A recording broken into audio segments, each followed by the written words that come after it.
England, 1813. The golden light of autumn filtered through the tall windows of Greystone Manor, casting long shadows across the polished marble floor.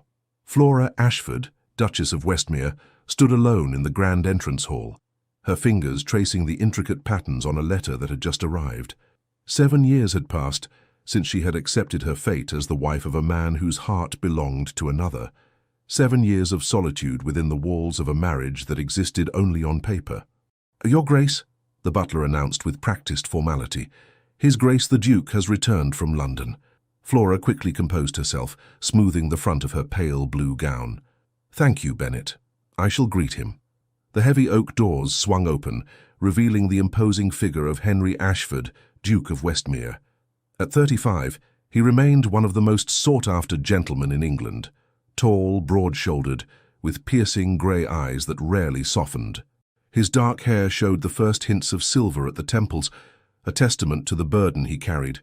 "Your Grace," Flora curtsied, the practiced smile firmly in place. "I trust your journey was pleasant?" Henry barely glanced at her, handing his hat and gloves to the waiting footman. "As well as can be expected.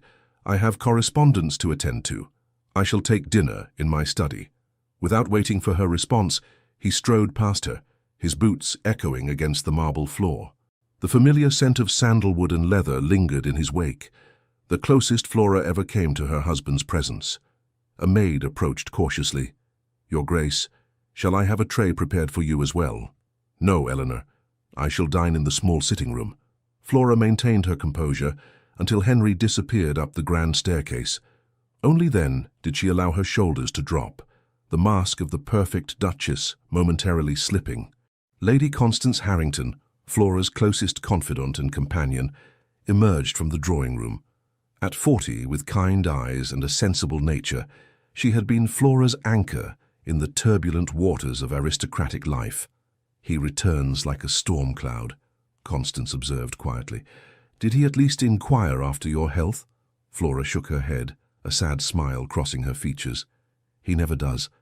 I believe he has forgotten how to form the question." 7 years is a long time to maintain such coldness," Constance remarked, linking her arm through Flora's. "One might think ice flows through his veins instead of blood." "It was not always so," Flora replied, guiding them toward the sitting room. "There was a time when Henry Ashford was known for his warmth and generosity. Before she betrayed him," Constance finished. "Before Eleanor Rutherford left him standing at the altar and disappeared with his cousin." The memory of that scandal still echoed through London society. Henry, devastated and humiliated, had retreated from society for months. When he emerged, he announced his engagement to Flora Hathaway, the quiet daughter of the Earl of Clarendon. A business arrangement, nothing more. His title for her dowry with no expectations of love or affection. "You deserve more than this half-life, Flora," Constance said as they settled by the fire. "To be a duchess in name but a stranger to your husband." "I knew what I was accepting," Flora replied, though the words felt hollow after so many years. "Father's debts would have ruined us. This marriage saved my family from disgrace." "At the cost of your happiness," Flora gazed into the dancing flames. "There are worse fates than living in comfort and security." "There are better ones than watching your husband chase ghosts," Constance countered. "The servants whisper, Flora. They say he still has men searching for her, for Eleanor, after all these years." Flora's heart constricted. She had long suspected as much, but hearing it confirmed reopened wounds she thought had scarred over. "What he does with his time and fortune is his affair." "And what of your affair, your life? These are your prime years, spent waiting for acknowledgement from a man too blind to see the treasure before him." Before Flora could respond, Bennet appeared at the doorway. "Your Grace, a message has arrived from Lady Hartswood. She requests your presence at tomorrow's dinner party." Flora nodded. "Please send our acceptance." After the butler departed, she turned back to Constance. "Another evening of pitying glances and whispered speculation. The ton has little else to occupy their minds," Constance sighed, "though I dare say Lady Hartswood's gatherings are more bearable than most." Flora rose, moving to the window that overlooked the estate's grounds. The garden stretched toward the distant hills, beautiful but somehow as empty as her marriage. "Sometimes I wonder if I shall ever know what it means to be truly seen, Constance." to be wanted, to be loved, Constance finished softly. How foolish that sounds coming from a woman of 26. Flora laughed without humor, like a schoolgirl's fantasy. There is nothing foolish about wanting what every heart desires, Constance replied. Even duchesses deserve love. As twilight descended over Greystone Manor, Flora watched the first stars appear in the darkening sky. Somewhere in the vast house, her husband sat alone, perhaps staring at reports of another false sighting, another dead end in his search for a woman who had chosen to disappear rather than become his wife, while she who had chosen to be his wife disappeared a little more each day, even though she remained exactly where he had left her. Upstairs, in his private study, Henry Ashford stared at the latest report from his investigator, Mr. Nathaniel Price. Another dead end, another false hope, extinguished. 7 years, he muttered, crumpling the paper in his fist. 7 years chasing shadows. He moved to the fireplace and tossed the report into the flames, watching as it blackened and curled into ash. The fire illuminated a face hardened by disappointment and bitterness, a far cry from the hopeful young man he had once been. His gaze fell upon the small portrait on his desk, not of Eleanor, as many assumed, but of his mother. The late Duchess had been dead 15 years, but her words still echoed in his mind. A man is measured not by the injuries he suffers, but by how he heals from them. He had not healed. He had merely buried his wounds beneath work, duty, and the relentless pursuit of a woman who had made her choice clear on what should have been their wedding day. A soft knock interrupted his thoughts. "Enter," he called, his voice rougher than intended. His valet, Phillips, stepped inside with a glass of brandy on a silver tray. "Your evening drink, Your Grace. And might I remind you of Lady Hartswood's dinner party tomorrow evening?" Henry frowned. "Must I attend?" "The shipping contracts. The Duchess has already accepted on your behalf," Phillips replied, setting down the brandy. "And if I might be so bold, Your Grace, it would not do to let her attend alone again. The gossips are already too busy with their speculations." Henry's frown deepened. He rarely considered how his actions, or lack thereof, affected his wife's position in society. Flora was so capable, so composed, that he sometimes forgot she navigated the treacherous waters of the Tun, largely without his support. "Very well," he conceded. "Have my evening clothes prepared." As Phillips turned to leave, Henry found himself asking, "How is the Duchess today?" The valet paused, surprise briefly crossing his features. "She seems well, Your Grace, though perhaps a little pale. Lady Harrington keeps her company, as always." Henry nodded, dismissing him with a wave. When the door closed, he moved to the window, from which he could see the soft glow from the small sitting room where he knew Flora would be. So close, yet separated by more than walls and corridors. He lifted the brandy to his lips, the amber liquid burning a path down his throat. Tomorrow, he would accompany his wife to Lady Hartswood's dinner party. It was the least he could do, a small courtesy to the woman who had fulfilled her part of their bargain with grace and dignity. Perhaps it was time to set aside his search for Eleanor Rutherford. Perhaps it was time to acknowledge that some ghosts should be allowed to rest, that some wounds would never heal because he kept tearing them open. Perhaps it was time to look at the woman who had stood by his side for 7 years, expecting nothing and receiving even less. But old habits died hard, and Henry Ashford had grown accustomed to the cold comfort of his resentment. It was familiar territory, unlike the uncharted waters of a real marriage, waters he had never learned to navigate. Lady Hartswood's ballroom glittered with candlelight, the crystal chandeliers casting prismatic rainbows across silk gowns and polished silver. Flora entered on Henry's arm, her sage-green evening gown complementing her auburn hair, which was elegantly arranged with pearl pins. Heads turned as the Duke and Duchess of Westmere made their rare appearance together, whispers following in their wake like ripples in a pond. The Duchess looks well considering 7 years, and not even a hint of an heir. They say he still searches for her, the Rutherford woman. Flora kept her chin high, her smile serene, though each whispered comment struck like a tiny arrow. Henry's arm was rigid beneath her gloved hand, his expression an impenetrable mask of aristocratic indifference. To anyone watching, they appeared the perfect noble couple, handsome, wealthy, powerful. Only Flora felt the chasm between them, wide as an ocean. "Your Grace, how delightful to see you both," Lady Hartswood, a plump woman with shrewd eyes, greeted them effusively. "It has been an age since you graced my humble gatherings, Your Grace," she added, addressing Henry directly. "Business keeps me occupied, Lady Hartswood," Henry replied with practiced courtesy, "though your invitations are always appreciated." "Business. Always business with men," Lady Hartswood tutted, then leaned closer to Flora. "My dear, you must insist on more of your husband's time. A duchess should not be seen alone so often." Flora's smile never wavered. "His Grace's enterprises support many families throughout England. I would be selfish indeed to demand more of his attention." Henry glanced at her, something unreadable flickering in his grey eyes. "Well said, my dear," Lady Hartswood nodded, "though I dare say England's economy might survive if the Duke attended a few more social gatherings. Do circulate, both of you. Lord Brighton is most anxious to discuss shipping routes with you, Your Grace." As they moved through the crowded ballroom, Flora felt Henry's hand settle at the small of her back, a gesture so unexpected that she nearly stumbled. "You defend my absence admirably," he said quietly, "though Lady Hartswood is not entirely wrong." "It is not my place to criticize your choices, Your Grace," Flora replied, her gaze fixed ahead. "Is that not a wife's prerogative?" A hint of wry humor colored his tone. Flora finally looked up at him, surprised. "I believe you made it clear from the beginning that ours was not to be that kind of marriage." Something darkened in his expression. "Indeed." Before he could say more, they were interrupted by the Earl of Montrose, an elderly gentleman with a fondness for political discourse. "Westmere, just the man I wanted to see. What do you make of this business with the American trade embargoes?"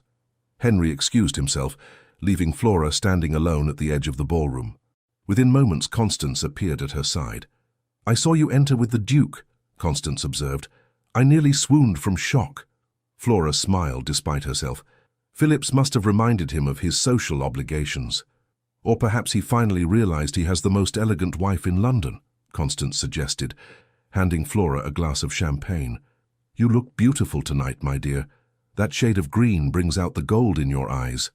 "Thank you." Flora sipped the sparkling wine, though I doubt Henry noticed. "Do not be so certain."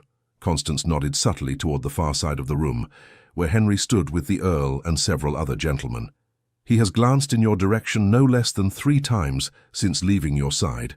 Probably ensuring I am not embarrassing him," Flora dismissed, though her heart quickened at the thought. "Lady Clarendon approaches," Constance warned under her breath. "Brace yourself." Flora turned to see her mother, the Countess of Clarendon, sweeping toward them in a gown of deep burgundy. At 48, Lady Clarendon remained a striking woman, though years of social climbing had etched permanent lines of calculation around her eyes. "Flora, darling," the Countess air-kissed both her daughter's cheeks. "What a pleasant surprise to see the Duke in attendance. Perhaps you have finally taken my advice." "Good evening, Mother," Flora replied evenly. "What advice would that be?" "To make yourself more indispensable to your husband." Lady Clarendon's gaze travelled meaningfully down to Flora's midsection. "A duchess without an heir is in a precarious position, my dear. 7 years is a long time to leave such matters unattended." Heat flooded Flora's cheeks. "Mother, please." "Lady Clarendon," Constance interjected smoothly, "have you seen Lady Hartswood's new Sèvres porcelain? I believe she acquired it directly from France, despite the embargo. Most impressive." The Countess was not so easily diverted. "I only have your best interests at heart, Flora. The ton talks, and your situation grows more peculiar with each passing season." She lowered her voice. "There are rumors that the Duke still pines for that Rutherford girl, that he keeps investigators on retainer, searching for her. Is this true?" Flora felt as though the room had suddenly grown airless. "I do not monitor my husband's affairs, Mother." "Perhaps you should," the Countess replied tartly, "before they become common knowledge and make you an object of even greater pity." "Lady Clarendon," Lord Hartswood's booming voice saved Flora from having to respond. "You must settle a wager for us. Was it in 97 or 98 that the Prince Regent caused that scandalous scene at your summer ball?" As her mother was drawn away, Flora exhaled slowly, her hands trembling slightly around her champagne glass. "Your mother remains as tactful as ever," Constance observed dryly. "She means well," Flora defended weakly. "She means for you to secure your position by any means necessary," Constance corrected. "As if you had not already sacrificed enough. The orchestra began a waltz, and couples moved to the center of the ballroom. Flora watched them with a mixture of envy and resignation, husbands and wives, lovers and friends, moving in perfect harmony to the music. "Your Grace," a deep voice spoke beside her, and Flora turned to find Henry offering his hand. "Would you honor me with this dance?" Stunned, Flora stared at his outstretched hand as though it might vanish. In 7 years of marriage, they had never once danced together. Yes, of course," she finally managed, placing her hand in his. He led her to the dance floor, one hand settling at her waist while the other clasped hers. The touch of his fingers against her back burned through the silk of her gown. "You seem surprised," he observed, as they began to move with the music. "We have never danced together before," she replied, her voice barely audible over the orchestra. "An oversight I am now correcting." Flora searched his face for some explanation for this sudden change, but his expression revealed nothing. "May I ask why now?" Henry guided her through a turn, his movements unexpectedly graceful for a man who spent most of his time behind a desk. "I overheard your mother's comments." Flora's step faltered slightly. "Ah, so this is pity." His hold on her tightened almost imperceptibly. "No, this is courtesy. You have endured much on my behalf, Flora. A dance seems the least I can offer." They continued in silence for several measures, their bodies moving in perfect coordination, despite the distance between their hearts. Flora was acutely aware of every place their bodies connected, his hand at her back, his palm against hers, the occasional brush of his legs against her skirts as they turned. "You dance well," he said finally. "I should not be surprised. You excel at all the social graces." "I had an excellent governess," Flora replied, "and plenty of practice attending events alone." Henry's jaw tightened. "Another oversight on my part. You have your reasons for avoiding society." "Yes," he conceded, "though perhaps they have not been good ones." Before Flora could respond, a commotion at the ballroom entrance drew everyone's attention. A latecomer had arrived, a woman with striking blonde hair and a crimson gown that pushed the boundaries of propriety with its daring neckline. Henry's steps faltered, his body suddenly rigid against Flora's. The woman's laugh rang out across the ballroom, a sound both musical and calculated to draw attention. As the crowd parted, she turned, her gaze sweeping the room until it landed directly on the Duke and Duchess of Westmere.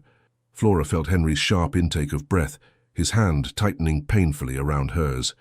"Impossible," he whispered, his face draining of color. And in that moment, Flora knew with terrible certainty exactly who had just entered Lady Hartswood's ballroom. Eleanor Rutherford, the woman who had abandoned Henry at the altar, the ghost he had chased for 7 years, had returned to London society. Whispers exploded throughout the ballroom like gunfire.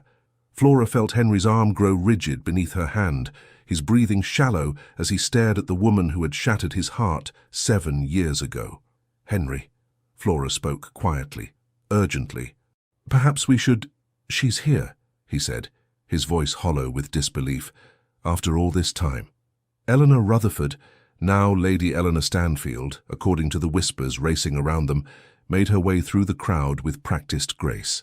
She had aged well, her golden beauty matured but undiminished, her confidence seemingly untouched by the scandal she had left in her wake. Lady Hartswood hurried toward the newcomer, clearly torn between social obligation and the delicious prospect of drama unfolding in her ballroom. "Lady Stanfield, what an unexpected pleasure." "Lady Hartswood," Eleanor curtsied elegantly, "I hope you'll forgive my intrusion. My husband and I have only just returned to England, and we were so eager to reconnect with old friends." Her gaze drifted meaningfully toward Henry as she spoke the word friends. Flora felt rather than saw the tremor that passed through her husband's body. She squeezed his arm gently, an instinctive gesture of support that surprised them both. "We should leave," she murmured. "This is neither the time nor place for— Run away?" Henry's voice had hardened. "And give her the satisfaction?" "Give yourself the dignity," Flora countered softly. For a moment, he seemed to consider her words. Then Eleanor began moving directly toward them, and whatever moment of connection Flora had felt with her husband vanished as his attention fixed entirely on the approaching woman. "Henry," Eleanor greeted him, her voice like honey poured over broken glass. "How wonderful to see you after all this time." Henry's face might have been carved from stone. "Lady Stanfield," he acknowledged coldly. "A surprise indeed." Eleanor's smile faltered slightly at his tone, before her gaze shifted to Flora. "And this must be your wife, the Duchess of Westmere, Flora Ashford." Flora introduced herself, straightening to her full height, which still left her several inches shorter than Eleanor's statuesque figure. "A pleasure to make your acquaintance, Lady Stanfield."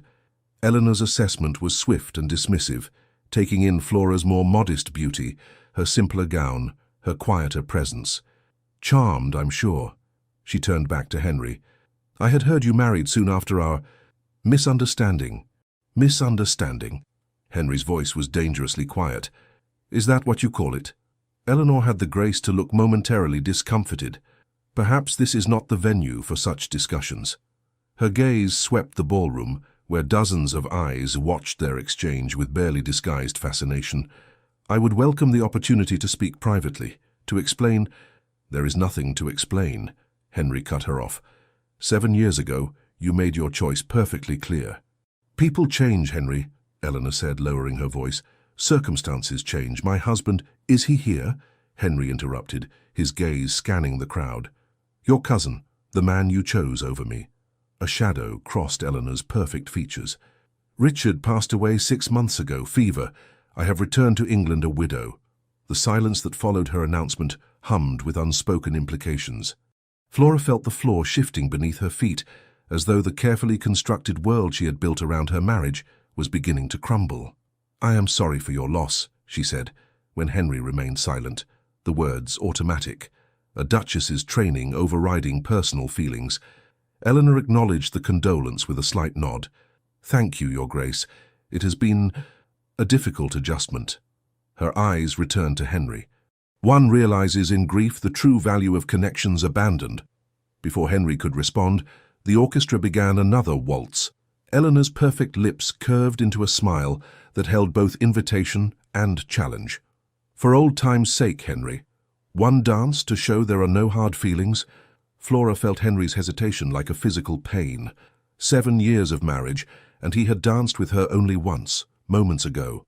Yet here was Eleanor, returned from the dead like Lazarus, asking for the same courtesy and causing him to waver. "I believe my husband and I were about to depart," Flora said, summoning every ounce of dignity she possessed. "The hour grows late." Henry looked down at her, something like surprise in his expression, as though he had forgotten she was there. "Yes," he said finally. "We were leaving. Another time, perhaps, Lady Stanfield." Eleanor's smile dimmed, but she recovered quickly. "Of course, I shall be in London for the season. We will have ample opportunity to renew our acquaintance." As they turned to leave, she added, "I am staying at Grosvenor Square. My late husband's family keeps a house there, should you wish to call." Flora felt Henry's step falter, though he did not look back.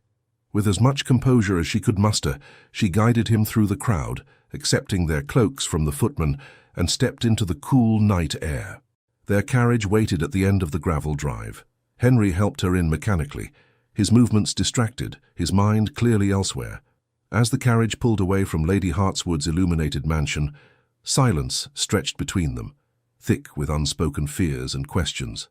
Through the window, Flora watched the stars, bright and cold in the autumn sky, wondering if this was how it felt to lose something she had never truly possessed. "She's back," Henry finally said, his voice flat. Flora nodded, not trusting herself to speak. "A widow," he continued almost to himself, "after all this time." "Yes," Flora managed. "Quite convenient." Henry's gaze snapped to her face, his expression suddenly alert. "What do you mean?" Flora clasped her hands tightly in her lap. "Nothing. It is not my place to speculate on Lady Stanfield's motivations." "But you have an opinion." "Everyone will have an opinion, Your Grace. I doubt mine matters more than most." Henry leaned forward, his eyes intent upon her face. "I would hear it nonetheless." Flora took a steadying breath. "Very well. I think it peculiar that having abandoned you for your cousin, having made no contact for 7 years despite your—" She hesitated. "Your efforts to locate her, she should reappear in London society immediately following her husband's death, making a spectacle of your past connection." "You think she has designs," Henry stated flatly. I think a widow with a tarnished reputation might look favorably upon reconnection with a duke, Flora replied carefully, particularly one whose fortune has only increased in her absence. Henry sat back, his expression unreadable in the dim carriage light. You believe she aims to entrap me again. I believe she aims to secure her future, Flora corrected. Whether that includes you would depend on what other prospects she finds available. A bitter laugh escaped him. How pragmatic you are, Flora, always seeing the practical angle. A necessary skill for a duchess in name only, she replied quietly. Henry fell silent at that, turning to stare out the window as London's streets passed by. When he spoke again, his voice held a weariness that surprised her. 7 years, he said, 7 years searching, wondering, imagining explanations, and now she simply returns. As though stepping back onto a stage, she temporarily exited. What will you do? Flora asked, dreading the answer but needing to know. Henry's gaze remained fixed on the passing shadows. I don't know. It was perhaps the most honest thing he had ever said to her. 3 days passed following Lady Hartswood's dinner party, 3 days in which Henry retreated further into his study, emerging only for meals that he barely touched. Flora maintained the household routines, received callers, and pretended not to notice the letter delivered by messenger from Grosvenor Square, a letter her husband quickly pocketed, his face carefully blank. On the morning of the 4th day, Flora sat in the morning room with Constance, reviewing correspondence when Bennet entered with the day's post and newspapers. The latest scandal sheets have arrived, Your Grace, he announced with careful neutrality, though Flora detected a note of concern in the old butler's voice. Thank you, Bennet, she replied, reaching for the stack.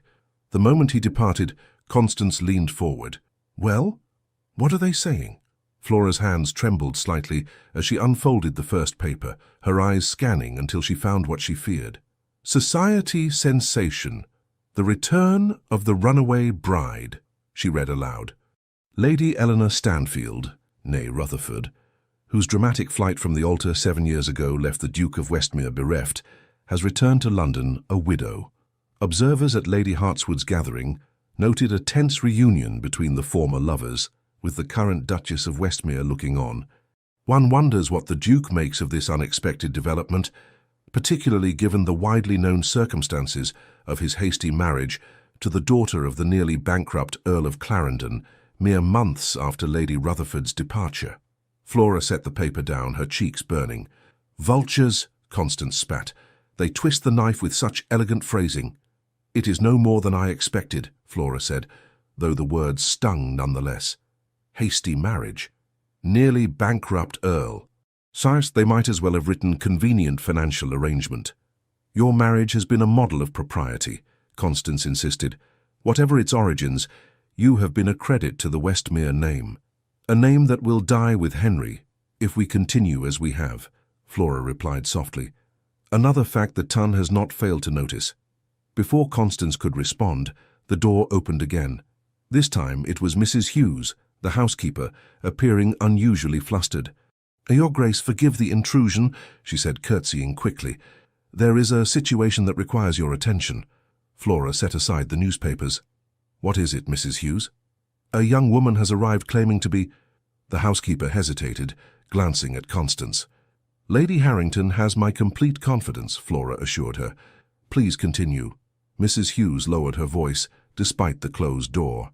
She claims to be the late Mr. Richard Stanfield's sister, Your Grace. Miss Victoria Stanfield. Flora felt her heart sink. More connections to Eleanor's past, to Henry's past. What does she want? She refuses to say, Your Grace. Only that she must speak with the Duke on an urgent matter concerning her late brother and Lady Stanfield. Constance and Flora exchanged meaningful glances. The Duke is not at home, Flora said. He departed early for his club. So I informed her, Your Grace, but she insists the matter cannot wait. She appears most distressed. Flora considered her options. Protocol dictated that she should send the young woman away, instruct her to call when the Duke was available.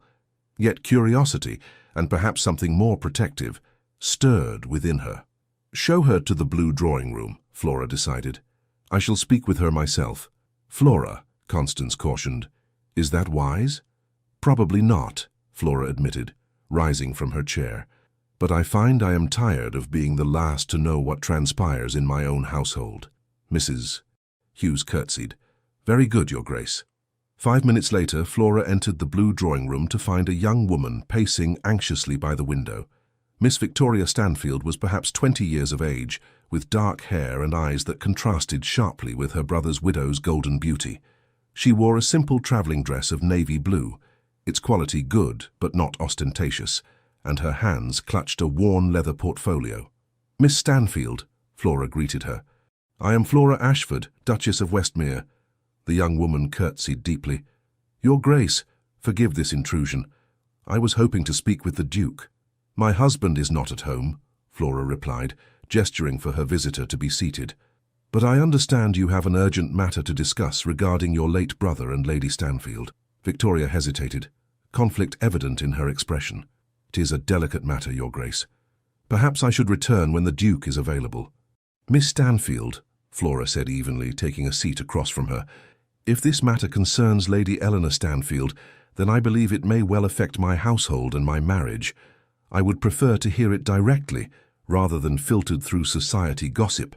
The young woman studied Flora's face as though measuring her character. Whatever she saw there seemed to satisfy her, for she nodded slowly. You're right, Your Grace. This does concern your marriage, though not in the way you might imagine.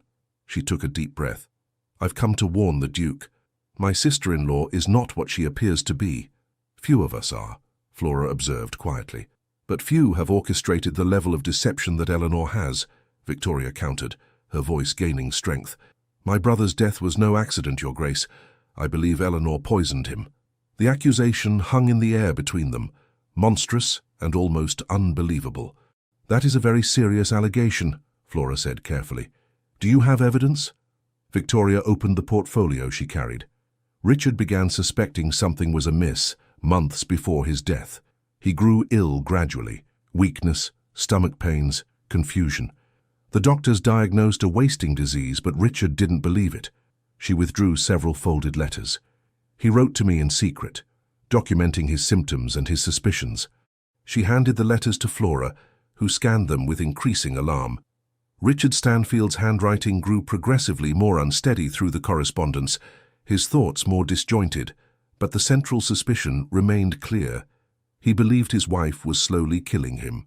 In his final letter, Victoria continued, he asked me to retrieve his journal from their home in Italy should anything happen to him. I arrived too late for the funeral. Eleanor had him buried with unseemly haste, but I managed to find this. She produced a small leather-bound book. It details not only his suspicions about Eleanor, but also something I believe will interest the Duke greatly, the true story of why she abandoned him 7 years ago. Flora's hands trembled slightly as she accepted the journal. Why bring this to us? Surely the authorities would do what? Victoria interrupted bitterly. The word of a spinster against a beautiful widow of good family. I have no proof that would satisfy a magistrate. The body is buried, no examination was performed, but I know my brother, Your Grace. He was not a fanciful man. Her eyes filled with tears. And I know what I saw in Italy. Eleanor administering medicine that only seemed to worsen his condition. Eleanor, meeting secretly with a man I later discovered, was a chemist known for creating undetectable poisons. And now she has returned to London, Flora murmured. To Henry. Yes, Victoria nodded grimly. With my brother's fortune secured, and the scandal of her first jilting faded, she seeks to reclaim what she once rejected. I fear the Duke may be in danger if he renews his connection with her. Flora rose, moving to the window that overlooked the garden. Outside, the autumn roses still bloomed, their beauty belying the frost that would soon claim them. Why did she leave him, Miss Stanfield? After all this time, I find I would like to know. Victoria's expression hardened. Money, Your Grace. Simply that. My brother was heir to our uncle's shipping fortune, a fortune that would only be his if he married before his 30th birthday, a stipulation in our uncle's will, Victoria continued. Eleanor discovered this mere days before her wedding to the Duke. She also learned that my brother stood to inherit significantly more than the Duke's fortune was worth at that time. So she abandoned Henry at the altar to marry your brother instead, Flora concluded, the pieces finally falling into place. For financial gain. Precisely, Victoria confirmed. Richard was besotted with her, had been since they first met. When she suddenly appeared at his doorstep the night before her wedding, claiming she couldn't go through with marrying the Duke because she'd always loved Richard, he believed her. They eloped that very night. Flora shook her head, disgust mingling with a strange sense of relief. All these years Henry had imagined some great passion, some profound connection that had drawn Eleanor away. To learn it was mere avarice seemed almost anticlimactic. "And now that your brother's fortune is hers," Flora began. "She seeks to add the Duke's to it as well," Victoria finished. "The Westmere estates are far more valuable now than they were 7 years ago. Your husband's business acumen is well known." "But surely she cannot expect Henry to divorce me," Flora said, though uncertainty coloured her words. Victoria's gaze was sympathetic but direct. "Forgive me, Your Grace, but the ton whispers about the nature of your marriage. The separate bedchambers, the lack of an heir. Eleanor would know these rumours too." Heat flooded Flora's cheeks. "The private arrangements of my marriage are not society's concern." "I agree entirely," Victoria said quickly. "I mention it only to illustrate that Eleanor would see it as a vulnerability to exploit. She is extraordinarily calculating." Flora looked down at the journal in her hands. "May I show this to my husband?" "That is why I brought it," Victoria replied. "But I must warn you, some of the contents are disturbing and deeply personal." "I understand." Flora moved to the bell pull. When the footman appeared, she instructed, "Please ask Mrs. Hughes to prepare a guest chamber for Miss Stanfield. She will be staying with us for a few days." Victoria's eyes widened. "Your Grace, I couldn't possibly impose—" "It is not an imposition, but a precaution," Flora replied firmly. "If what you say about Lady Stanfield is true, it would be unsafe for you to stay elsewhere in London. She might learn of your presence and your suspicions." Understanding dawned in Victoria's expression. "You are very kind, Your Grace." "Not kind," Flora corrected. "Practical. Now you must be tired from your journey. Rest, and we shall speak again when the Duke returns." After seeing Victoria settled, Flora retreated to her private sitting room with Richard Stanfield's journal. For hours she read, her horror growing with each page. The journal documented not only Richard's gradual poisoning, but also Eleanor's numerous infidelities, her extravagant spending of the Stanfield fortune, and her occasional references to the fool Duke she had left behind. The most damning entries were those from Richard's final months. His handwriting grew increasingly unsteady, his thoughts disjointed, yet his suspicions remained clear. March 15th, 1813. The pain grows worse. E. Brings tea each night, insisting it will help. I notice the symptoms worsen after I drink it. Today I only pretended to sip, emptying it into the potted plant when she left. My head was clearer this evening. March 28th, 1813. Confronted E. about the medicine. She wept, claimed I was becoming paranoid. Perhaps I am. But I saw her meeting with that chemist again yesterday. What business has my wife with such a man? April 10th, 1813. Weaker today. Cannot hold the pen steady. Have written to Victoria. If something happens, she must know the truth. About E, about the fortune, about everything. By the time she heard Henry's carriage in the drive that evening, Flora's hands were steady and her mind clear. The truth, however ugly, was preferable to the ghost that had haunted her marriage for 7 years. She found Henry in his study, a glass of brandy in his hand, his gaze fixed on the fire. "I need to speak with you," she said from the doorway, not waiting for an invitation to enter. Henry looked up, surprise evident in his expression. Flora rarely sought him out, respecting the boundaries he had established from the beginning of their marriage. "What is it?" he asked, setting down his glass. Flora crossed the room and placed Richard Stanfield's journal on the desk before him. "We received a visitor today. Miss Victoria Stanfield, Richard's sister." Henry stiffened. "What did she want?" "To warn you," Flora replied evenly. "About Eleanor." A muscle tightened in Henry's jaw. "I don't need warnings about Eleanor. I know exactly what she is." "Do you?" Flora challenged gently. "Read the journal, Henry. Then tell me if you still believe that." She turned to leave, but his voice stopped her. "Did you read it?" Flora paused at the door. "Yes. And what did you learn about the woman I almost married?" "That you had a fortunate escape," Flora answered. meeting his gaze directly. "And that she has returned to finish what she started 7 years ago. Only this time, her methods may be more final." She left him then, closing the door softly behind her. Whatever Henry discovered in those pages, whatever decisions he made in the coming days, Flora knew that their marriage had reached a turning point. The comfortable distance they had maintained for 7 years could no longer protect either of them from the truths they had avoided. Long after midnight, Flora stood at her bedroom window, watching the moonlight cast silver patterns on the garden below. She had dismissed her lady's maid hours ago, but found sleep elusive, her mind too full of the day's revelations. A soft knock at her door startled her from her thoughts. "Yes," she called, reaching for her dressing gown. The door opened to reveal Henry, still fully dressed, the journal clutched in his hand. His face was haggard, his eyes haunted. "May I come in?" he asked, his voice rough. Flora nodded, belting her dressing gown more securely. "Of course." He entered, closing the door behind him. For a moment he simply stood there, taking in the feminine touches of her bedchamber, a room he had never entered in 7 years of marriage. "I read it," he said finally, holding up the journal. "All of it." "I see." Flora remained by the window, uncertain what to say. Henry moved to the small sitting area near the fireplace, sinking into a chair as though his legs could no longer support him. "I've been such a fool." "No," Flora said softly. "You were betrayed by someone you loved. There is no shame in that."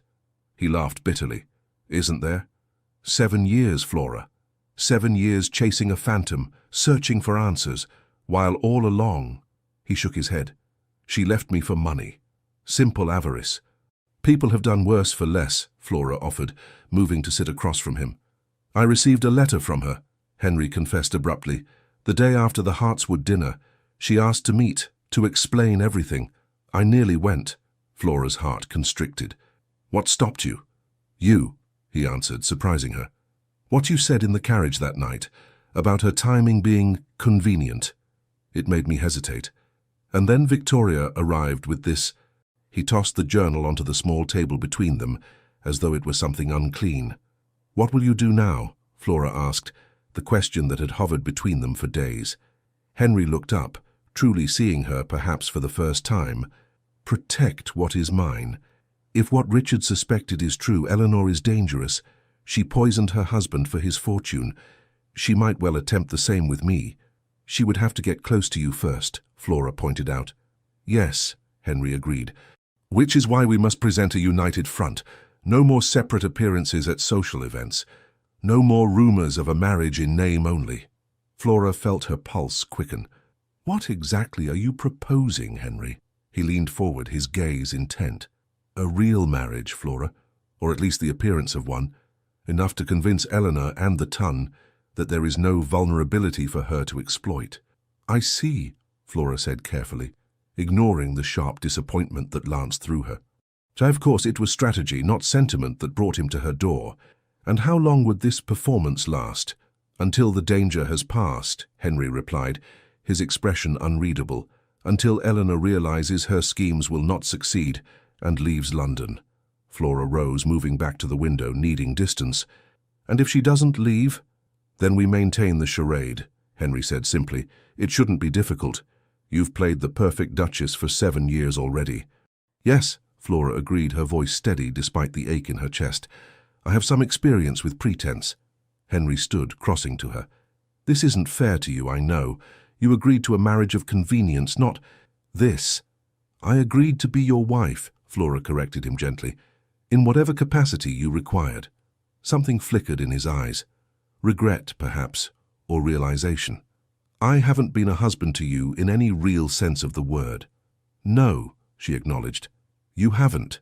They stood in silence for a moment, the moonlight casting both their faces in silver and shadow. "Tomorrow," Henry said finally, "I'll have my things moved to the connecting suite." He gestured to the door that had remained locked since their wedding day, the door that led to what should have been the Duke's chambers. "We'll begin appearing together at social functions, dining together, riding together in the park." "As you wish," Flora agreed, keeping her tone neutral. Henry hesitated, then reached out to touch her cheek, a gesture so unexpected that Flora nearly flinched. "Thank you," he said softly. for showing me the truth, for being steadfast all these years.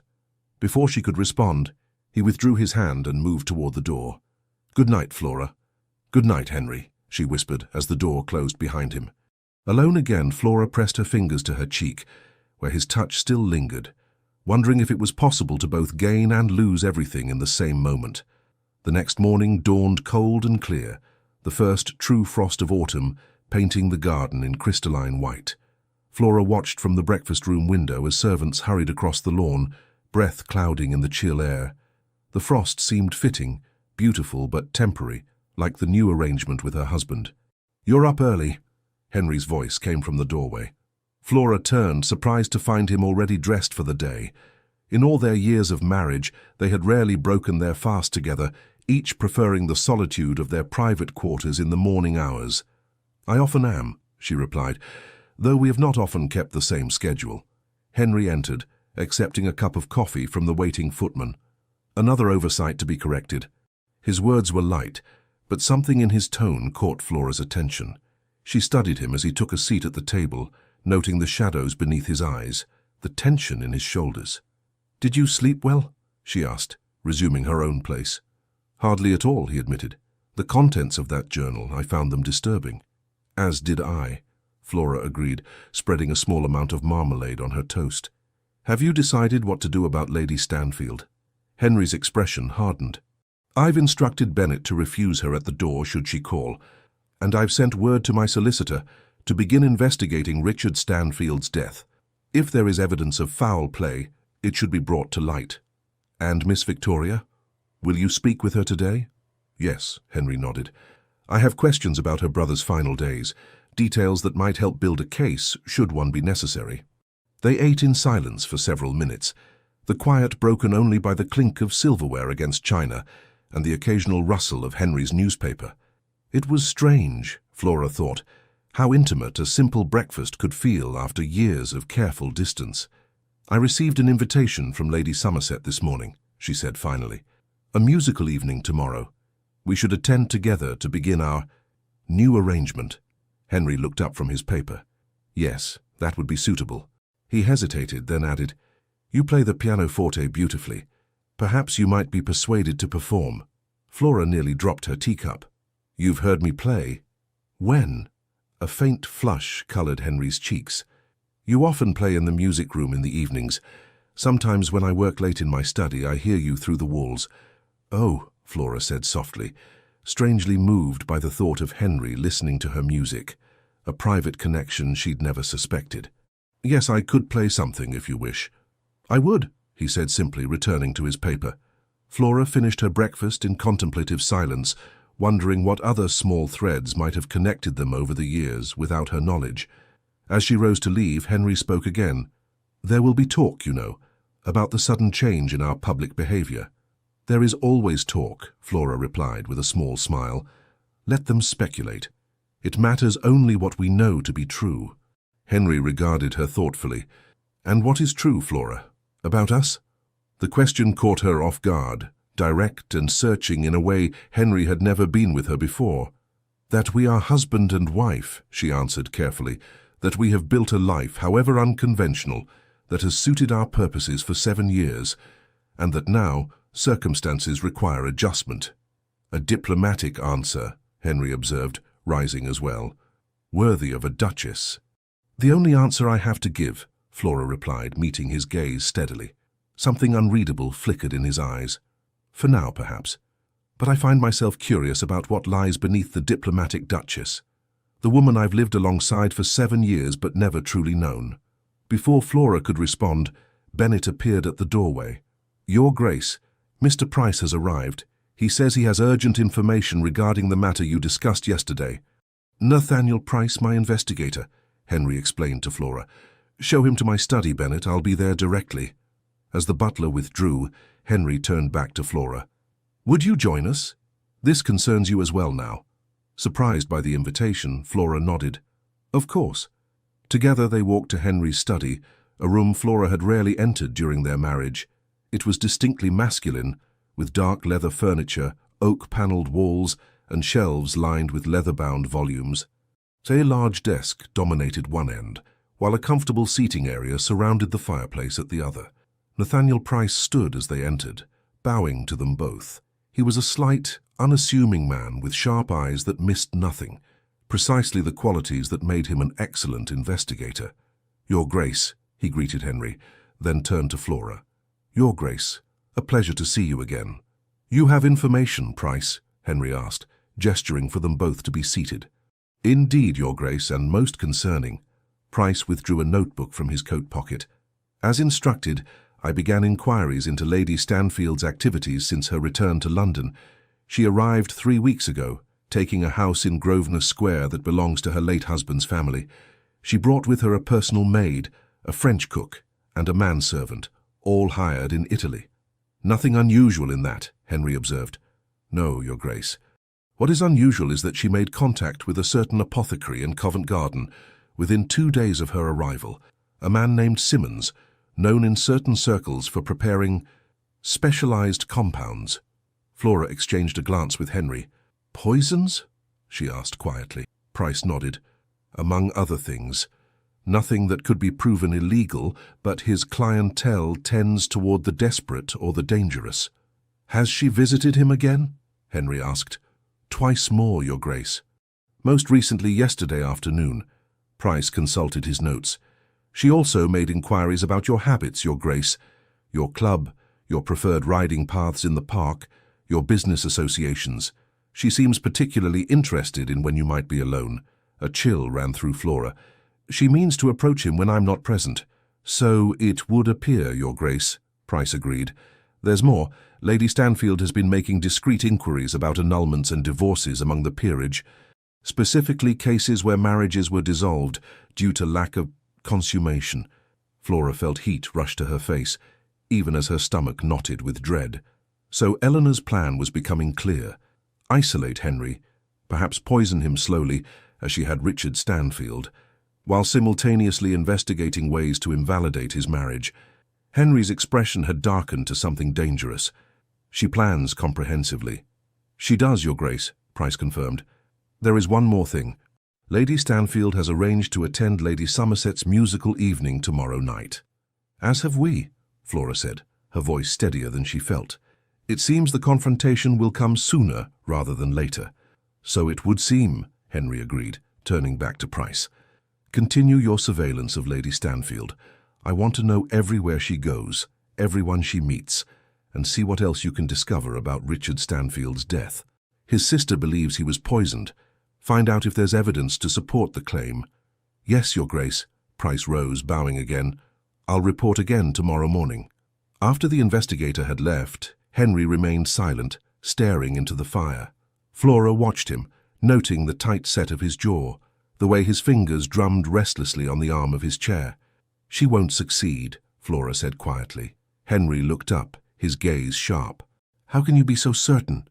"Because we know what she intends," Flora replied simply, "and because she underestimates me."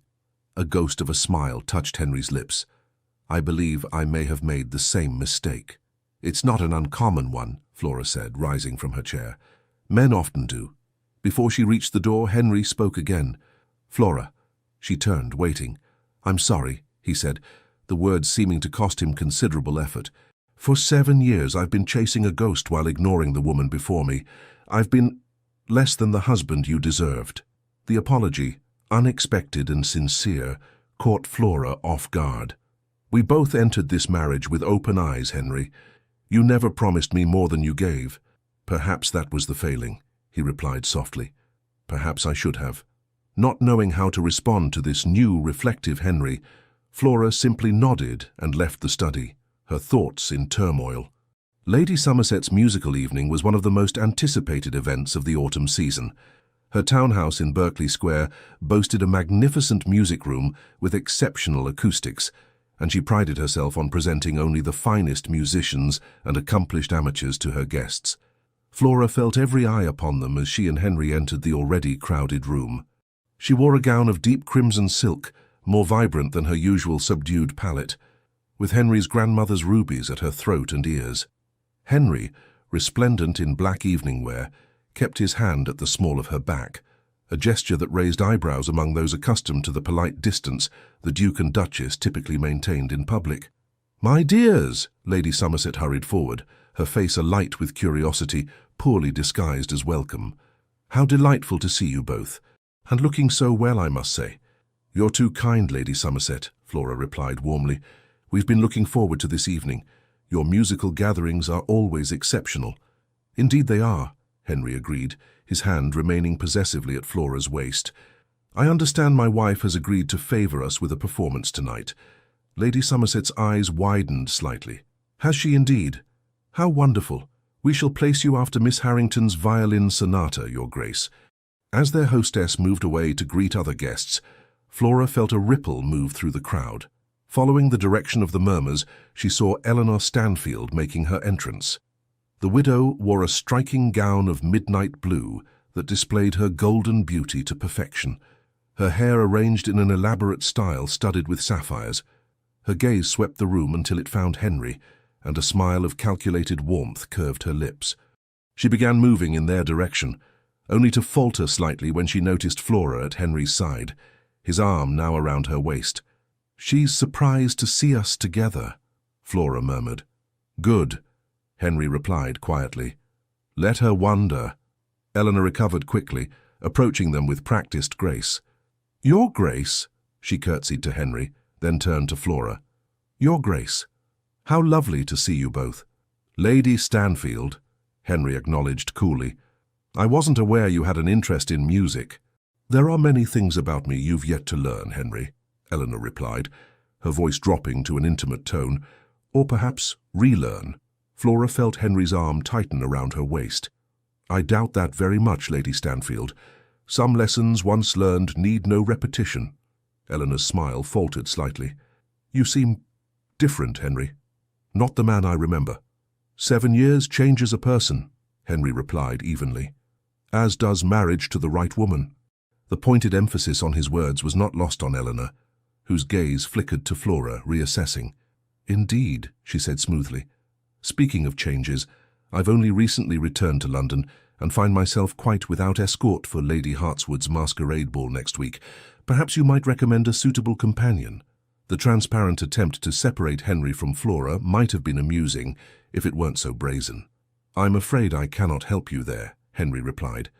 "I'll be escorting my wife, of course." Eleanor's smile turned brittle. Of course, how thoughtless of me to suggest otherwise. Before she could say more, the first performer was announced, and guests began moving toward the seats arranged before the pianoforte. Henry guided Flora to a place near the front, ensuring Eleanor could not join them. "That was direct," Flora whispered as they sat. "Perhaps too direct? We don't want to alarm her." "Let her be alarmed," Henry replied, his voice hard. "I want her to know that whatever game she's playing, she will not find me an easy mark." The music began, a skilled tenor performing a Schubert lieder. Flora tried to concentrate, but her nerves were too alert, too aware of Eleanor watching them from across the room, and of Henry beside her, his thigh occasionally brushing against hers in a way that sent inexplicable shivers through her body. When it came time for her to perform, Flora moved to the pianoforte with outward calm, though her heart raced. She had selected a Beethoven sonata, one that began softly but built to passionate intensity, a piece she had often played alone in the music room at Greystone Manor, never knowing Henry listened. As her fingers touched the keys, the room faded away. There was only the music, flowing through her, expressing all she could not say in words, the loneliness of 7 years, the yearning for connection, the growing spark of something new and fragile between her and the man she had married, but never truly known. When the final notes died away, there was a moment of silence before the applause began. Flora looked up to find Henry watching her, his expression unguarded for once, filled with something that looked almost like wonder. As she returned to her seat, he took her hand, bringing it to his lips in a gesture that sent a ripple of whispers through the assembled guests. "That was beautiful," he murmured, like hearing it for the first time, "seeing you play." For the remainder of the evening, Henry kept Flora close, his attention entirely focused on her. They conversed, they laughed, they shared private observations, a performance of marital intimacy so convincing that Flora herself sometimes forgot it was merely for show. Eleanor watched them with increasing frustration, her attempts to draw Henry's attention repeatedly thwarted. By the time they took their leave, the widow's beautiful face had settled into lines of calculation and displeasure. In the carriage ride home, Flora finally relaxed against the cushions, the tension of the evening catching up with her. "Do you think we convinced her?" "I'm not certain," Henry replied thoughtfully. "Eleanor is shrewd. She may suspect a stratagem." "Then we must be more convincing," Flora said decisively. Henry studied her in the dim carriage light. "You played beautifully tonight. I've never heard that piece performed with such feeling." "Thank you," Flora replied, strangely shy under his regard. "It helped to know you were listening." "I've always listened, Flora," Henry said quietly, "even when you didn't know it." The words hung between them, laden with meaning that extended beyond music. As Greystone Manor came into view, Flora wondered what other changes this strange new chapter of their marriage might bring. The following week brought a flurry of social engagements, each one an opportunity to present their united front to society and to Eleanor. They attended dinner parties, the theatre, afternoon rides in the park.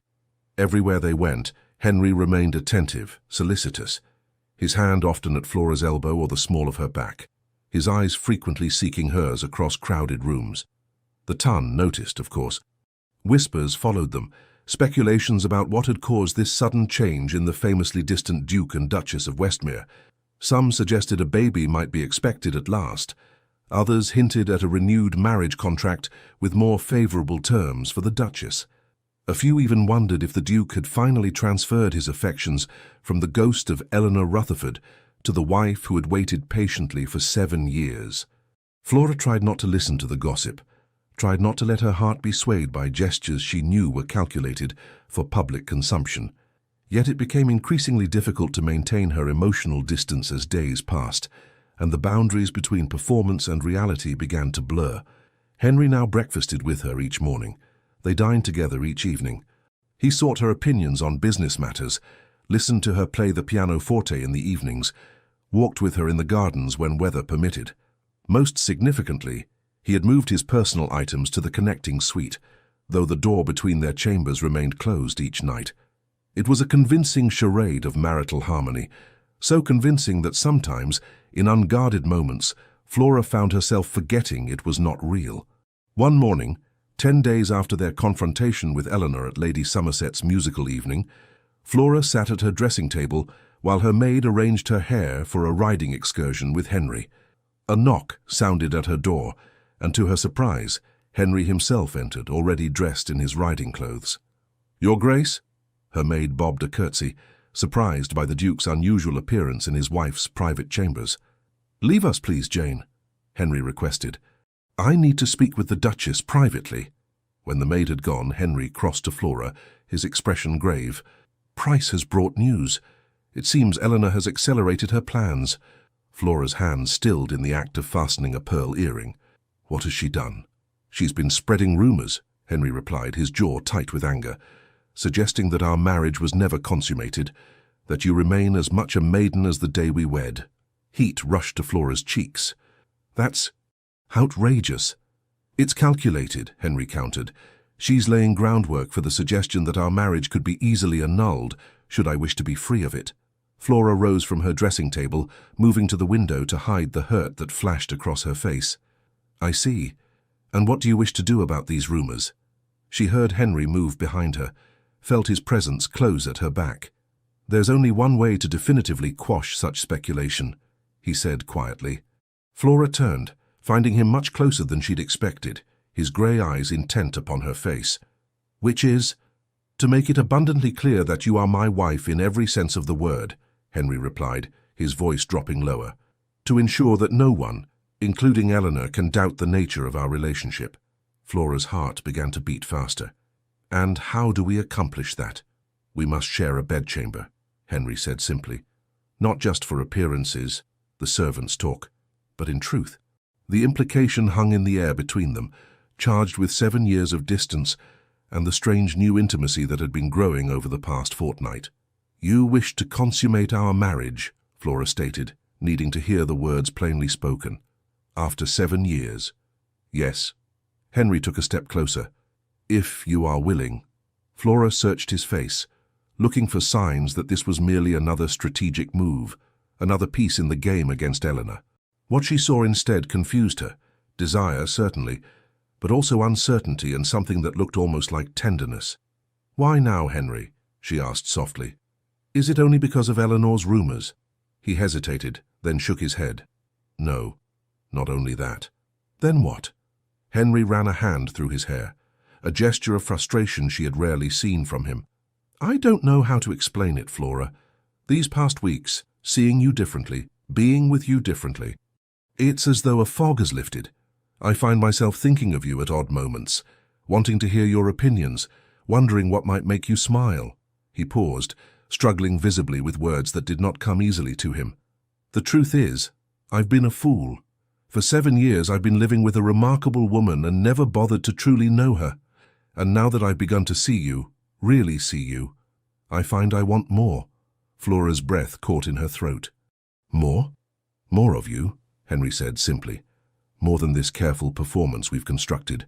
More than separate lives lived under the same roof." He reached out, his fingers tracing the curve of her cheek with a gentleness that made her tremble. "I want a real marriage, Flora, not just in name, not just for show." "Because of Eleanor's schemes?" she whispered, needing to be certain. "Because of you," he replied. "Eleanor's return may have opened my eyes, but what I see now has nothing to do with her and everything to do with the woman who has stood beside me with grace and dignity for 7 years, asking nothing in return." Flora closed her eyes, overwhelmed by words she had never expected to hear from her husband's lips. "I cannot promise my heart, not yet," Henry continued softly. "That would be a lie. But I can promise to try, to be the husband you deserve, to build something real between us. If you'll give me the chance." When she opened her eyes, he was watching her with an expression she had never seen before, vulnerable, hopeful, uncertain. "Yes," she said simply, "I will give you that chance." Relief washed over his features, followed by something darker, more intense.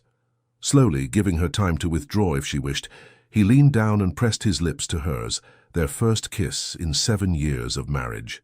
It was gentle at first, exploratory but quickly deepened as suppressed desire flared between them. Flora's hands came up to clutch at his shoulders as his arms wrapped around her waist, drawing her against the solid warmth of his body. When they finally broke apart, both breathing heavily, Henry rested his forehead against hers. "Perhaps we should postpone our riding excursion," he suggested, his voice rough with want. Flora smiled, a new confidence unfurling within her. "I believe that would be wise, Your Grace." He captured her lips again, more urgently this time, and Flora surrendered to the knowledge that whatever had begun between them, whether born of strategy or genuine feeling, had irrevocably changed the nature of their marriage. For better or for worse, the winter of their discontent was finally beginning to thaw. Hours later, as afternoon shadows lengthened across the bedchamber, Flora lay in the circle of Henry's arms, her head pillowed on his chest, listening to the steady rhythm of his heartbeat. The intimacy they had shared had been both strange and familiar, the awkwardness of new lovers tempered by the deep knowledge of two people who had orbited each other's lives for 7 years. Henry's fingers traced idle patterns on her bare shoulder, his touch reverent in a way she had never imagined possible. "I should have done this years ago," he murmured, pressing a kiss to her temple. Flora smiled against his skin. "You weren't ready then." "No," he agreed. "I was too lost in bitterness, too focused on what I'd lost to see what stood before me." "And now?" she asked, raising her head to meet his gaze.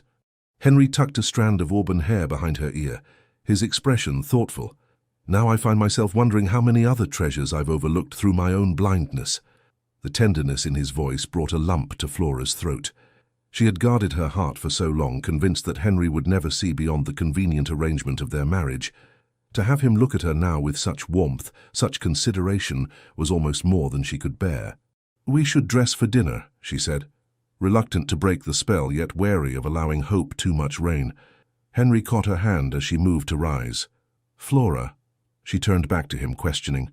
"I meant what I said earlier," he told her earnestly, "about building something real between us. This wasn't just," he gestured to the rumpled bedding, "physical need." "I know," she assured him, though a small part of her still feared the transience of this new connection. "Do you?" He sat up, drawing her back to him. "Because I need you to understand. Whatever began as strategy has become something else entirely. Something I never expected, but now find I cannot imagine losing." Flora searched his face, finding only sincerity in his grey eyes. "Then we shall not lose it," she promised. "We shall build on it day by day." His answering smile warmed her to her core. "Starting now," Henry agreed, pressing a kiss to her palm. "Though I fear we must first address the threat that looms over us." Flora nodded, sobering at the reminder of Eleanor's schemes. "What is our next move?" "Price continues to gather evidence about Richard Stanfield's death," Henry replied, reluctantly releasing her hand. "Until we have enough to confront Eleanor directly or take our suspicions to the authorities, we must remain vigilant." "The Hartswood masquerade is tomorrow night," Flora reminded him as she rose, pulling on her dressing gown. "Eleanor will certainly be there." "As will we," Henry affirmed, watching as she moved to the bell pull to summon her maid. Together. The word held new meaning now, charged with the intimacy they had shared. As Flora met his gaze across the room, she allowed herself for the first time in 7 years to hope that the future might hold more than the cold politeness that had defined their past. Lady Hartswood's annual masquerade ball was the most anticipated event of the autumn season. Her ballroom had been transformed into a fantastical woodland scene, with silk flowers climbing the walls and paper birds suspended from the ceiling on invisible threads. Hundreds of candles cast a golden glow over guests in elaborate costumes and jeweled masks, creating an atmosphere of enchantment and possibility. Flora entered on Henry's arm, wearing a gown of silver-blue silk that shimmered like moonlight on water. Her mask, adorned with pearls and tiny silver stars, concealed the upper half of her face, leaving only her lips and chin exposed. Beside her, Henry cut an imposing figure in black evening wear, his mask a simple domino of dark velvet that did little to disguise his identity. Few men possessed his height and bearing. "You look beautiful," he murmured, as they paused at the entrance to the ballroom, his gaze warm with appreciation. "Like a winter goddess." Flora smiled, still unaccustomed to such open admiration from her husband. "And you make a very handsome shadow, Your Grace." His answering smile sent a flutter through her stomach, a reaction she was beginning to associate with this new, attentive version of Henry. The past 24 hours had brought changes she scarcely dared believe, each moment of genuine connection reinforcing the fragile hope that what had begun as strategy might truly evolve into something lasting. "Shall we dance?" Henry asked, guiding her toward the center of the ballroom where couples were already moving to the music. "With pleasure," Flora replied, allowing him to draw her into his arms. As they joined the waltz, Flora caught glimpses of curious eyes behind masks, watching the Duke and Duchess of Westmere dance with unprecedented closeness. Even through the festive chaos, their sudden intimacy had not gone unnoticed. "We have an audience," she murmured. "Let them watch," Henry replied, his hand pressing more firmly against the small of her back. "I find I no longer care what the ton thinks of us." "No?" Flora raised an eyebrow behind her mask. "And what of Eleanor? I haven't spotted her yet." "She'll be here." Henry's expression darkened momentarily. "But she too shall witness what everyone else sees, that the Duke of Westmere is entirely captivated by his wife." The words sent warmth cascading through Flora's chest. "Is he indeed?" she asked, her voice light though her heart pounded. Henry's gaze softened as it held hers. More than he ever thought possible. They danced in silence for several measures, each lost in private thoughts. Flora allowed herself to savor the sensation of being held in her husband's arms, their bodies moving in perfect harmony, as though they had been dancing together for years rather than days. As the music ended, Henry reluctantly released her. "I should greet Lord Hartswood," he said. "He mentioned wanting to discuss the West Indies shipping routes." "Of course," Flora nodded. "I believe I see Lady Clarendon by the refreshment table. I should pay my respects to my mother." "I'll find you shortly," Henry promised, his fingers lingering on hers before he moved away through the crowd. Flora watched him go, still marveling at the transformation in their relationship. Then, squaring her shoulders, she turned toward the refreshment table where her mother was holding court, among a circle of admirers. Lady Clarendon's eyes widened slightly as Flora approached, though her social smile never faltered. "My dear daughter," she greeted, air-kissing Flora's cheeks. What a charming costume. Silver becomes you. Thank you, Mother, Flora replied, accepting a glass of champagne from a passing footman. You look well. The Countess, dressed as a Roman empress in purple silk and a gold laurel wreath, preened slightly at the compliment. One does what one can with advancing years, she said modestly, though her expression suggested she considered herself to have triumphed magnificently over time's ravages.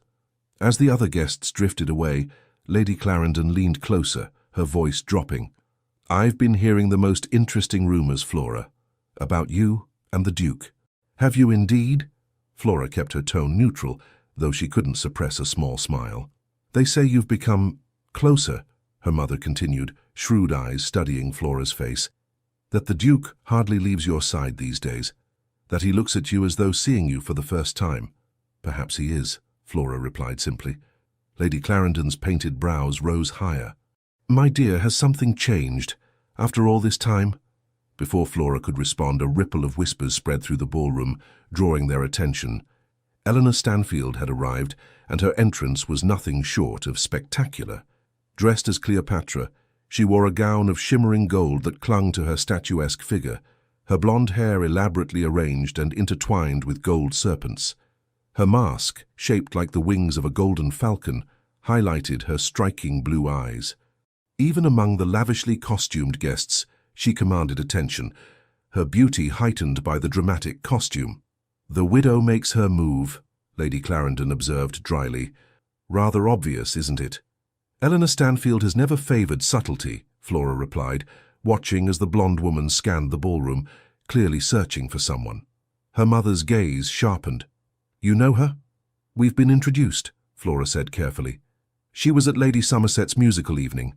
Understanding dawned in Lady Clarendon's eyes. Ah, so that's the wind that changes your weather, is it? Competition has finally roused the Duke from his indifference. Mother, Flora admonished gently. It's more complicated than that. I'm sure it is, dear. The Countess patted her hand patronizingly. Men often are, but whatever the cause, I'm pleased to see the change. A duchess without an heir is in a precarious position, as I've always said. Flora felt heat rise to her cheeks at the implication. If you'll excuse me, Mother, I should find Henry. As she turned to leave, Lady Clarendon caught her arm. Be careful, Flora, she warned, her expression unusually serious. That woman didn't earn the nickname the Golden Viper for nothing. She destroyed the Duke once before. Surprised by the genuine concern in her mother's voice, Flora nodded. I know, Mother, but Henry is not the same man he was 7 years ago. Let us hope not, the Countess replied, for both your sakes. Flora moved through the crowd searching for Henry while keeping one eye on Eleanor, who had begun working her way through the ballroom with calculated grace. The widow's path seemed random, but Flora noted she was gradually moving toward the corner, where Henry stood in conversation with Lord Hartswood and several other gentlemen. Before Flora could reach her husband, she felt a light touch on her arm. Turning, she found Miss Victoria Stanfield, dressed simply as a shepherdess in pale blue, her dark eyes anxious behind her modest mask. Your Grace, Victoria curtsied, forgive the interruption, but I must speak with you urgently. What is it, Miss Stanfield? Flora asked, drawing her toward a quieter alcove. She's here, Victoria said, her voice trembling slightly. And she's seen me. I didn't think she would recognize me in costume, but... Eleanor knows you're in London? Flora asked, alarmed. Victoria nodded. She was watching when I arrived, the way she looked at me. Your Grace, I fear she suspects I've spoken to the Duke about Richard's death. Flora glanced across the ballroom. Eleanor had nearly reached Henry's group, her golden gown gleaming in the candlelight. Stay close to me, she instructed Victoria. We'll join my husband immediately. Together they moved through the crowded room, Flora's heart racing as she saw Eleanor reach Henry's side. Even from a distance, she could see the widow's practiced smile, the way she placed her hand on Henry's arm as she spoke. By the time Flora and Victoria reached them, Eleanor was saying, Such a delightful surprise to find you here, Henry. I had begun to think you were avoiding me. Not at all, Lady Stanfield, Henry replied coolly, his gaze shifting to Flora as she approached, relief evident in his expression. Merely occupied with matters of greater importance. Eleanor turned, her smile faltering slightly as she saw Flora. Your Grace, what a charming costume. Silver suits you, though perhaps not as well as gold would have. I find silver has its own quiet strength, Flora replied evenly. Less ostentatious, perhaps, but more enduring. Eleanor's eyes narrowed behind her mask as she registered the subtle rebuke. Then her gaze shifted to Victoria, and her smile turned predatory. And who is your little shepherdess friend? She seems familiar somehow. Victoria visibly tensed, but Flora placed a reassuring hand on her arm. I believe you know Miss Stanfield quite well, Lady Stanfield. Your late husband's sister has been our guest these past weeks. A flash of genuine shock crossed Eleanor's face before she recovered her composure. Victoria, how unexpected. I had no idea you were in London. I arrived shortly after you did, sister, Victoria replied, her voice steadier than Flora had expected, though under different circumstances. Indeed, Eleanor's tone was dangerously sweet. And what circumstances would those be? I believe this is neither the time nor place for such discussions, Henry interjected firmly. Miss Stanfield is under our protection, Lady Stanfield. I would advise you to remember that. Eleanor's gaze moved between them, calculation evident in her blue eyes. How touching. The Duke and Duchess of Westmere, champions of orphaned spinsters. Her attention fixed on Henry. Though I wonder what your true interest might be, Henry. Victoria was always rather plain for your tastes. The deliberate cruelty of the remark hung in the air. Before either Henry or Flora could respond, Victoria stepped forward, her chin raised defiantly. My brother kept a journal, Eleanor, she said quietly. I found it after his death. All colour drained from Eleanor's perfect face. For a moment, her mask slipped, revealing naked fear beneath the practiced confidence. I don't know what you mean, she managed, though her voice had lost its melodic quality. I think you do, Henry said, his tone implacable. Richard documented his suspicions quite thoroughly, about his illness, about your meetings with the chemist, about your sudden interest in his will. Eleanor's gaze darted around the ballroom as though seeking escape. This is absurd, she hissed. You cannot possibly believe— We have the journal, Flora interrupted calmly, and Mr. Price has been investigating your activities since your return to London, including your visits to a certain apothecary in Covent Garden. Seeking headache powder, Eleanor protested, though her hands trembled visibly. This is slander, nothing more. I loved Richard. I nursed him through his illness. I mourned him. You murdered him, Victoria stated flatly. And you would have done the same to the Duke, given the opportunity. Eleanor's beautiful face contorted with fury. You have no proof. None that would stand in any court. Perhaps not yet, Henry acknowledged, but we have enough to destroy your reputation in society, enough to ensure that no gentleman of standing would consider aligning himself with you, enough to make your position in London untenable. For a long moment, Eleanor stood frozen, her gaze moving between them as she calculated her options. Then, abruptly, her demeanour changed, softening into the vulnerable beauty that had once captivated Henry. Henry, she said, her voice breaking slightly, surely you don't believe these absurd accusations, after what we meant to each other? After all this time? Flora felt a flicker of anxiety as Eleanor turned the full force of her charm on Henry. For 7 years, this woman had held his heart captive. Would he waver now, faced with her apparent distress?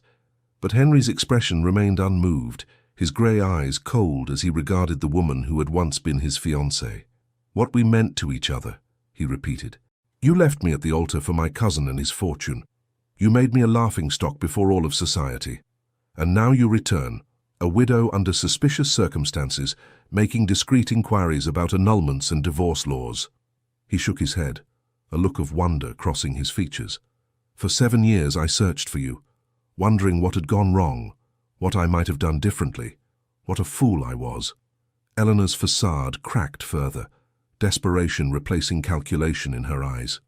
It wasn't like that, Henry. I was young, confused. You were calculating, Henry corrected flatly. Just as you are now. The only difference is that this time I can see you clearly. He turned to Flora, his expression softening as he took her hand. Thanks to my wife? The simple gesture and the warmth in his voice as he acknowledged Flora seemed to affect Eleanor more than any accusation. Her gaze moved between them, finally registering the genuine connection that had formed where once there had been only polite distance. So it's true. she said quietly. The rumors. You've finally decided to make her your wife, in more than name. I've finally recognized what has been before me all along, Henry replied. A woman of grace, intelligence, and loyalty. Everything you pretended to be, but never were. Eleanor's mask of beauty slipped entirely then, revealing the cold calculation beneath. How touching, she sneered. The Duke finally notices his convenient little wife. I wonder how long that will last once the novelty wears off. You have until tomorrow morning to leave London, Henry said, ignoring her barb. Return to Italy, or wherever else you choose, but do not remain in England. If you do, I will ensure that Richard's journal and Mr. Price's findings reach the proper authorities, regardless of whether they constitute legal proof. Eleanor glared at him, all pretense abandoned. You wouldn't dare. It would cause a scandal that would touch you too. I would dare much more to protect my wife and my name, Henry replied evenly. The question is whether you wish to test that resolve. For a long moment, the four of them stood in silence, the festivities continuing around them, oblivious to the drama unfolding in their midst. Then Eleanor straightened, her chin lifting in defiance. Very well, she said coldly. I shall depart London tomorrow. But don't imagine this is the end, Henry. You've made a powerful enemy tonight. I've recognized a threat that has lingered too long, he countered. Goodbye, Eleanor. I trust we shall not meet again. Without another word, Eleanor turned and swept away through the crowd, her golden gown glittering under the chandeliers as she disappeared from view. Victoria let out a shaky breath. Do you think she'll actually leave? She has little choice, Henry replied. Her schemes depended on secrecy and the advantage of surprise. Now that we know her intentions, she's lost both. Flora squeezed his hand, relief washing through her. It's over then. Henry brought her fingers to his lips. This chapter, yes, but I find I'm rather looking forward to the next. The promise in his eyes made Flora's heart soar with possibilities she had long ago ceased to imagine. Dawn was breaking over London when Henry entered Flora's bedchamber, already dressed for the day despite the early hour. She sat up, blinking sleep from her eyes, her auburn hair tumbling loose around her shoulders. Henry? What is it? Price just arrived with news, he said, sitting on the edge of the bed. Eleanor left London at first light, taking only her lady's maid and a single trunk. She boarded the Dover packet. Returning to the continent, Flora murmured. So it truly is over. Yes, Henry confirmed, taking her hand. Victoria is safe, we are safe, and Eleanor Stanfield will find it very difficult to re-establish herself in any society where the Westmere name carries influence. Flora searched his face, looking for signs of regret or lingering attachment. Instead, she found only relief and something warmer, more intimate. How do you feel? She asked softly. Knowing she's gone for good this time. Henry considered the question, his thumb tracing circles on her palm. Liberated, he said finally, as though a weight I've carried for 7 years has finally been lifted. Not just because she's gone, but because I no longer care. He leaned closer, his free hand coming up to cup her cheek. The space she once occupied in my thoughts has been filled by someone far more deserving.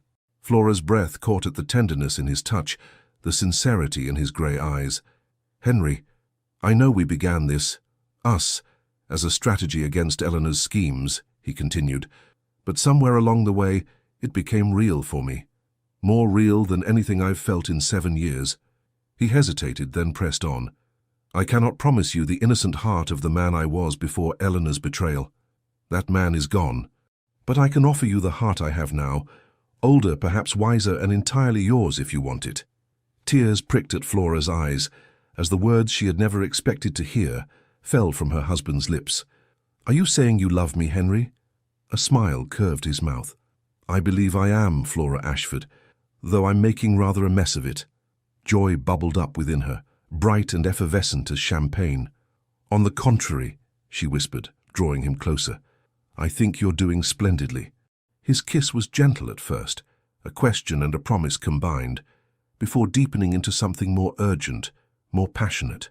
When they finally broke apart, both breathless, Henry rested his forehead against hers. 7 years, he murmured. 7 years I wasted chasing ghosts when what I truly needed was here all along. Not wasted, Flora corrected softly, Perhaps we both needed those years. You to heal, me to grow stronger. Perhaps we weren't ready for each other until now." Henry pulled back to look at her, wonder in his expression. "How did you become so wise, my Duchess?" "I had time to observe," she replied with a smile. 7 years of watching and waiting tends to clarify one's perspective." He gathered her close, his arms strong and secure around her. "No more watching and waiting, Flora. From now on, we live, truly live, together." As the first rays of sunlight streamed through the windows, painting the room in golden hues, Flora surrendered to the joy of being, at last, not just a duchess in name, but a woman truly and deeply loved by the man she had chosen 7 years before. The winter was over.